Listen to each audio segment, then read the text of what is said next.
Hey, good morning, guys. What's happening today? Happy Monday, right? It's Independence Day in Mexico today. Big day today. It's like our July 4th or July 1st in Canada, but big party today. I heard the fireworks going off last night and lots of celebrations. I went to bed early, of course, because I was tired. And anyway, guys, I wanted to tell you a little story about before I got to Alcoholics Anonymous, and I was thinking about it today because I was in the Caribbean actually. When I was up in Canada, back in 1999 and 2000, I got diagnosed with different illnesses like depression and anxiety, and one doctor diagnosed me as bipolar. And basically, I wasn't getting honest. Something like what we read yesterday. I wasn't getting honest with the highly competent psychiatrist. Right? They asked me, do you drink? And I was like, I have a couple of beer. Like I did a couple of beer every 15 minutes, but I didn't tell them that, right? But yeah, I have a couple of beer, and stuff. I was too embarrassed to tell them how much I drank. So I was diagnosed with all these different diseases and stuff like that. And then finally, I went to the Caribbean. I drank for 6 months, and I finally I got to California. And I met somebody there, and she saved my life.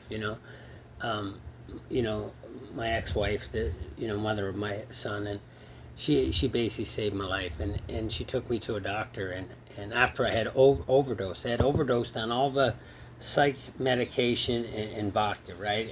And I finally got honest with the doctor, and the doctor said, you're not depressed. You're not. Well, as far as I can see by what you're telling me, is you're an alcoholic. You got to go to AA. And I remember the relief I felt. Like, I have been fighting this thing for years, and I thought I was just drinking to self-medicate, and which I was in a way, but I was an alcoholic. I was an alcoholic. So they told me you got to go to AA, and I just felt this relief. And the next night I was at an AA meeting, and I was done. I hadn't had a happy drink. I haven't enjoyed my drinking in at least 5 years. Like, I was just so relieved, and I was so done. My son depended on it, my job depended on it, my wife depended on it, and I still had my wife at the time, and I was done drinking. No more. And I drank for 4 more years. Now you say, how can you, it's not even working anymore. How can you drink for 4 more years, right? And it was because I didn't understand the problem. I didn't understand what powerlessness meant, and I didn't understand the solution. I thought I could just have a powerful desire, which will give me a front row seat in every meeting. Tradition 3 says the most powerful desire, or no, it says all you need for requirement for membership is a desire to stop drinking. That's the only requirement. But it'll do nothing. Page 24, it'll do nothing for your sobriety. Powerful desire will do nothing. So I had a powerful desire, but I didn't put AA first, okay? I didn't do anything. I just went to meetings, and then after about 30 days, I felt like I was cured, And I didn't put any work in. I didn't make it a priority. And I want to read something out of the 12 of 12. What happens, I see to a lot of people, and it happened to me. And you wonder why people get away from the program and stuff like that, or why they don't do the program to begin with, like myself. And I was a guy that was done drinking, I mean, done, and still couldn't stay sober. And here's what 114 says. We're going to talk about the cart before the horse, okay? And it says,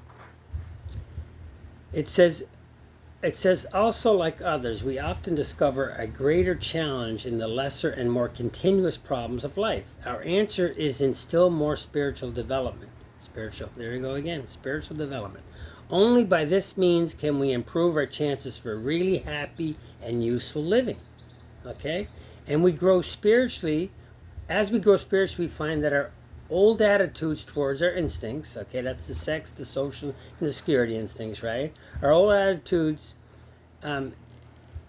attitudes towards our instincts need to undergo drastic revisions, okay? Now listen to this. It says, and this is where I went wrong.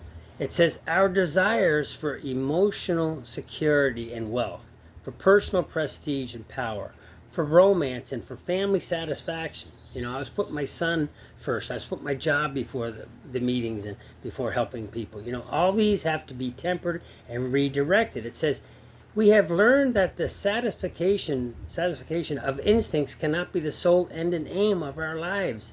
If we place instincts first, we have got the cart before the horse. We shall be pulled backward into disillusionment.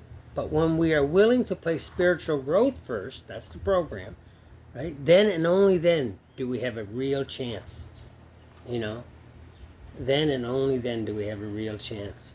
You know, and then at the very end of the 12 and 12, the very last page, it says, true ambition is not what we thought it was. It's not to satisfy those instincts and desires.